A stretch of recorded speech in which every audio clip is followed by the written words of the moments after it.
ఎన్నికలు 2029 డిసెంబర్లో జరగవు, 2028 డిసెంబర్లో జరగవు, 2029 మే జూన్ మాసంలో మన శాసనసభ ఎన్నికలు జరుగుతాయి.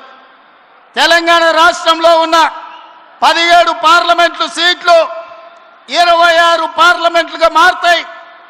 119 ఉన్న శాసనసభ నియోజకవర్గాలు 182కు పెరుగుతాయి.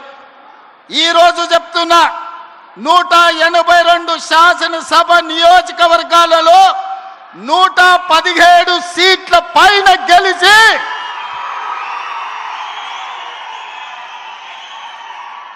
117 మీడియా మిత్రులారా రాసుకోండి. 117 అంటే 117 శాసన సభ్యులను గెలిపించుకొని రెండవసారి తెలంగాణ రాష్ట్రంలో ప్రజాపాలనను కాంగ్రెస్ ప్రభుత్వాన్ని గెలిపిస్తాం. రాముడు మీద, భద్రాచలం రాముడు మీద ఆనా. ఇది ఖమ్మం కాంగ్రెస్ కార్యకర్తల మాట. కాసుకో చంద్రశేఖర్ రావు, నువ్వు, నీ కొడుకు, నీ అల్లుడు, నీ బిడ్డ, నీ చుట్టాలు, నీ భజన పరులు, నీ ఒప్పందాలు, నీ దొంగ సర్వేలు చేసే దొంగ ఏజెన్సీలతో సహా గుర్తుపెట్టుకోండి. ఈ తారీఖు జూలై 10, 2026 నాడు మాట చెప్తున్నా. ఈ మాట కోసం రోజుకు 18 గంటలు పనిచేస్తాం మేమందరం, మా మిత్రులందరూ. ఒక్క క్షణం కూడా ఆలుపెరగము, ఆలస్యం చేయము. ఎవరిని కూడా అన్యాయం జరగనీయం. తెలంగాణ ప్రజలకు, దళితులు, గిరిజనులు, ఆదివాసీలు, బలైన వర్గాలు, మైనారిటీలు, మహిళలు, రైతులు, విద్యార్థులకు ఈ సంక్షేమ ప్రభుత్వం, ఈ ప్రజా పాలన ఒక సుభిక్షమైన పరిపాలన అందిస్తుంది. రామరాజ్యాన్ని తీసుకొస్తుంది. ఆనాడు మీ అందరికీ తెలుసు, వరేసుకుంటే ఉరేసుకున్నట్టే అని చంద్రశేఖరరావు అన్నాడు. ఈనాడు ఉత్తమ్ కుమార్ రెడ్డి గారు, భట్టి విక్రమార్క గారు, తుమ్మల నాగేశ్వరరావు గారు వరేసుకుంటే 500 రూపాయల బోనస్ ఇచ్చి చివరి గింజ వరకు కొంటాం. దేశంలోనే తెలంగాణ రాష్ట్రాన్ని ఆదర్శంగా నిలబెడతామని చెప్పిండ్రు. ఇవాళ సన్న బియ్యమే కోట్లాది మంది ప్రజలకు బుక్కెడు బువ్వ పెట్టే కార్యక్రమం జరుగుతుంది. అందుకే మిత్రులారా, ఈనాడు రైతుల కోసం వ్యవసాయం దండుగ కాదు, వ్యవసాయం పండుగ చేయాలి, రైతును రాజును చెయ్యాలన్న ఆలోచనతోని మీ నాయకుడు తుమ్మల నాగేశ్వరరావు గారు ఏది ఏమైనా 600 అక్కడి సూర్యుడు ఇక్కడ మలిసినా రైతు భరోసా నిధులు ఇవ్వాలి, మీరు సహకరించాలని నన్ను భట్టి గారిని అడగడం జరిగింది. అందుకే పోయిన సంవత్సరం జూన్లో 9 రోజుల్లో 9,000 కోట్లు రైతు భరోసా మీ ఖాతాలో వేయడం జరిగింది. ఈ సంవత్సరం కూడా ఇదే ఖమ్మం మధుర నుంచి 30 తారీఖు నాడు జూను రైతు భరోసా ఖాతాలో నిధులు వెయ్యాలి అంటే ఆనాడు మీ అభిమానానికి వర్ణ దేవుడు కూడా ప్రసన్నమై మనకు వర్షం కురిపించడంతో ఇక్కడ ఈ ప్రాంగణంలో సభ పెట్టుకోలే. కానీ నిధుల బదిలీ వాయిదా వేయలే. శిల్పారామంలో అప్పటికప్పుడు మా యువ శాసనసభ్యులందరూ ఈర్లపల్లి శంకర్తో సహా చాలామంది, వందలాది మంది రైతుల సమక్షంలో మొదటి విడత రైతు భరోసా నిధులు శిల్పారామంలో విడుదల చేసినాం. సరిగ్గా 9 రోజుల సమయంలో ఈనాడు ఇక్కడ సభ పెట్టి చివరి విడతగా 9 రోజుల్లో 9,000 కోట్ల రూపాయలు రైతు భరోసా మీ ఖాతాలో వేసినాం. సోదరులారా, ఇలా రైతు భరోసానే కాదు, రైతు బీమా ఉండొచ్చు, రైతు భరోసా కావచ్చు, రైతు రుణమాఫీ కావచ్చు, రైతు గిట్టుబాటు ధర కావచ్చు, రైతు బోనస్ కావచ్చు, రైతుకు ఉచిత కరెంటు కావచ్చు, అదేవిధంగా అకాల వర్షాల వల్ల పంట కొట్టుకపోతే రైతు నష్ట పరిహారం కావచ్చు దాదాపుగా 1,70,000 కోట్ల రూపాయలు ఈ 30 నెలల్లో రైతుల కోసం ఖర్చు పెట్టిన ప్రభుత్వం భారతదేశంలోనే తెలంగాణ ప్రభుత్వం, ప్రజా ప్రభుత్వం.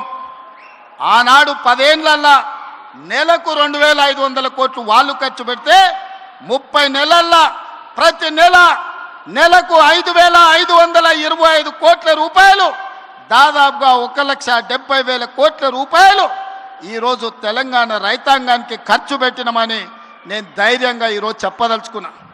మిత్రులారా, 25,35,000 మంది రైతులకు 20,617 కోట్ల రూపాయలు, 2 లక్షల వరకు రైతు రుణమాఫీ చేసిన ప్రభుత్వం మన ప్రభుత్వం. 30 నెలల్లో రైతులకు ఉచిత కరెంటు కోసం ప్రతి నెల 1000 కోట్లు, 30,000 కోట్ల రూపాయలు రైతుల కోసం ఉచిత కరెంటు చెల్లించిన ప్రభుత్వం కాంగ్రెస్ ప్రభుత్వం. ఇంతకుముందే మిత్రుడు బట్టి విక్రమార్క గారు ఒక మాట చెప్పారు. ఆనాడు ఎన్నికల్లో దుర్మార్గులు విష ప్రచారం, తప్పుడు ప్రచారం, కాంగ్రెస్ వస్తే కరెంటు ఉండదన్నారు. ఇవాళ కల్వకుంట్లలో నేను అడుగుతున్నా, కరెంటు వైరు పట్టుకో కాకిలాక మాడి మసైపోతావా లేదా నేను చూస్తా. అది రాత్రైనా పొద్దునైనా ఎప్పుడైనా ఉచిత కరెంటు మా పేటెంట్. ఆనాడు 2004 ఎల్బీ స్టేడియంలో డాక్టర్ వైఎస్ రాజశేఖర రెడ్డి గారు మొట్టమొదటి సంతకం పెట్టి రైతాంగానికి ఉచిత కరెంటు అందించి రైతుల మీద ఉన్న 1000 కేసులను తొలగించి 1,400 కోట్ల రూపాయల రైతుల బిల్లులను మాఫీ చేసి మొట్టమొదటి సంతకం సువర్ణ అక్షరాలతో పెట్టింది వైఎస్ఆర్ కాదా, కాంగ్రెస్ ప్రభుత్వం కాదా అని నేను అడుగుతున్నా. వెనకటికెవడో తలాతోక లేనోడు తాత దగ్గరకు వచ్చి నీకు దగ్గు నేర్పుతా అని చెప్పిండంట. తాత వాడిని చూసి సుట్ట చేతికిచ్చినాడు. ఈ సుట్ట పిలిచిరా ఒకసారి పిల్లగాని. సుట్ట పిలిచి కళ్ళు తిరిగి బోర్ల బొక్కలు పడ్డాడంట. అట్లనే ఉచిత కరెంటు గురించి ఈరోజు కేసీఆర్ వాళ్ళ బంట్రోతులు వచ్చి మనకానే చెప్పేది. 10 ఏళ్ళు ఉచిత కరెంట్ ఇచ్చి రైతులను ఆదుకున్న కాంగ్రెస్కు ఉచిత కరెంటు పేటెంట్ రైట్ అయితే మనల్ని కాదని దాన్ని కొట్టేద్దామని చూసారు. ఇవాళ అందుకే ఉచిత కరెంటుతో పాటు రైతులు పండించిన పంట 500 బోనస్ కింద 3,500 కోట్లు, రైతు బీమా కింద 1,000 కోట్ల రూపాయలు, ఇలా చెప్పుకుంటూ వెళ్తే రైతులను ప్రతి సందర్భంలో కష్టం వచ్చినా నష్టం వచ్చినా రైతు బాగుంటేనే ఎద్దేడ్చిన వ్యవసాయం, రాయితేడ్చిన రాజ్యము బాగుండదని పెద్దలు ఎట్లయితే చెప్పినరో రైతు కళ్ళల్లో ఆనందం చూడాలి. ఆ రైతుల ఆనందమే మా ఆశీర్వాదము. ఈ రైతు ఆశీర్వాద సభ అని ఈనాడు సభను ఏర్పాటు చేసుకున్నాం. కుళ్ళు కుతంత్రాలు, కుట్రలు, తప్పుడు ప్రచారాలు, ఇంట్లోనే పోటాపోటీ, ఒకని మీద ఒకనికి నమ్మకం లేదు. వాడిని చూస్తే వీడు, వీడిని చూస్తే వాడిని నమ్మడు. వాడో గుంపు వీడో గుంపు, ఈ గుంపులలో గిల్లి కజ్జాలు. మన కన్నెపల్లి కోయిండు, మేడిగడ్డల నీళ్లు నింపండి కన్నెపల్లి ఎత్తండి అని. అరే బుర్రత కూడా, ఒకవేళ మేడిగడ్డల గేట్లు దించి నీళ్లు నిలబెడితే మేడిగడ్డ ఇప్పటికే కుంగిపోయింది. రేపు తెగిపోతే భద్రాచలం రాముడే ఉండర్రా, 44 ఊర్లు ఖమ్మం జిల్లాలో కొట్టుకోపోతే దుర్మార్గుడా. నీ లుచ్చ రాజకీయాల కోసం మేడిగడ్డ నింపాలి, భద్రాచలం కొట్టుకుపోయేటట్టు చెయ్యాలా అని అడిగితే నోట్లో మాట లేదు. తెల్లారే వాళ్ళ బావ వచ్చిండు. ఇక ఈ బామ్మార్దులు వెనకడికి ఎవడో ఉన్నాడంట. బామ్మార్ది తపస్సు చేసిండు. రాజ్యంలో రాజును ఎట్లయినా తండ్రి రాజ్యం ఇస్తలేడు, తండ్రిని కానేసి రాజ్యంను ఏలుకోవాలని పెద్ద మర్రి చెట్టు ఎక్కి తపస్సు కూర్చున్నాడు.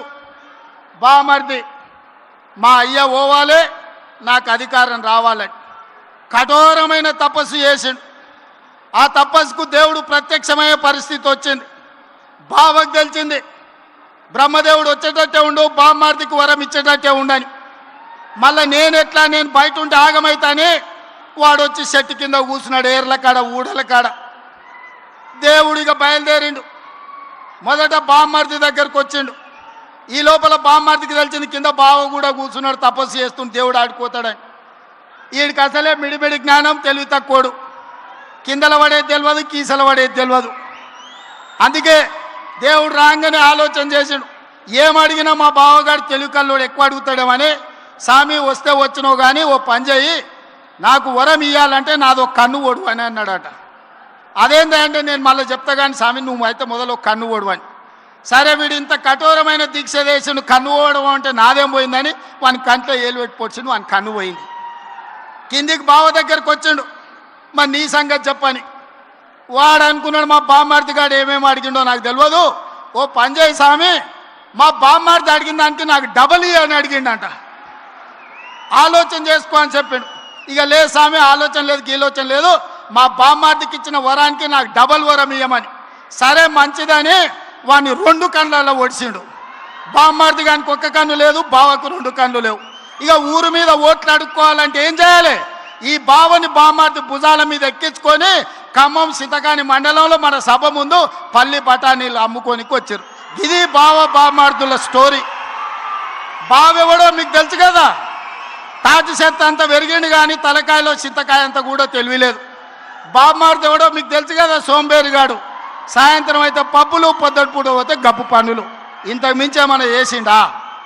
వీళ్ళు కాంగ్రెస్ను ఓడిస్తాం, కాంగ్రెసే రేవంత్ రెడ్డి సర్వే చేసుకుంటే మేం గెలుస్తున్నామని వచ్చిందని మాట్లాడుతున్నాం. అన్నం తినేటోడు ఎవడన్నా ఎన్నికలు ఎన్నడుంటాయో తెలియకుండా, ఎవడు పోటీ చేస్తాడో తెలియకుండా, ఏ రిజర్వేషన్ ఉంటుందో తెలియకుండా, ఎన్ని సీట్లు పెరుగుతాయో తెలియకుండా, ఎన్నికలలో ఏం చెప్తామో తెలియకుండా ఎన్నికల సర్వేలు చేసి ఎవడు గెలుస్తాడో నిర్ణయిస్తాడంట. జూబ్లీహిల్స్లో గిట్లనే చెప్పిండు, సర్వే చేసినాం గెలుస్తున్నాం, ఇది రెఫరెండం అని. ఏమైంది జూబ్లీహిల్స్లో బండకేసి కొట్టిండ్రు. ఇగో గీనే నవీన్ యాదవ్ ఉన్నాడు 25,000 ఓట్లతో గెలిచి.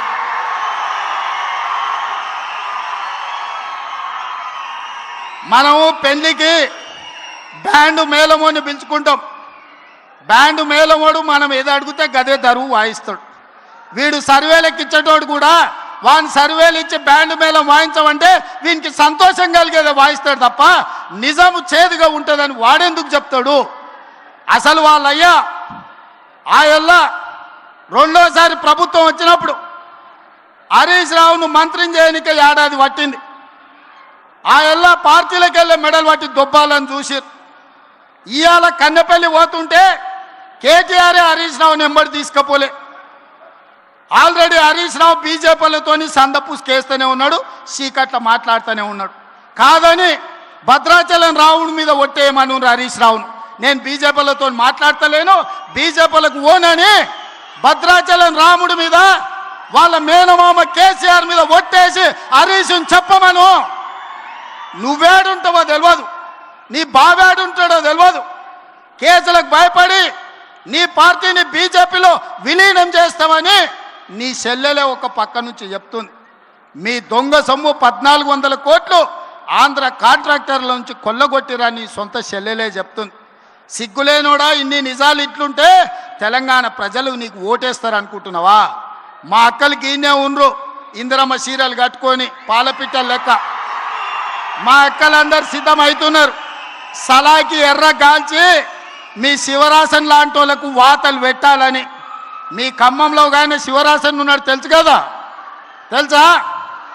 మీరు ఈడ పువ్వాడ అజయ్ అంటారు, హైదరాబాద్లో ఆయన ఒంటికన్ను శివరాసన్ అంటారు. అట్లాంటి వాళ్ళు చాలా మంది ఉన్నారు. వాళ్ళందరినీ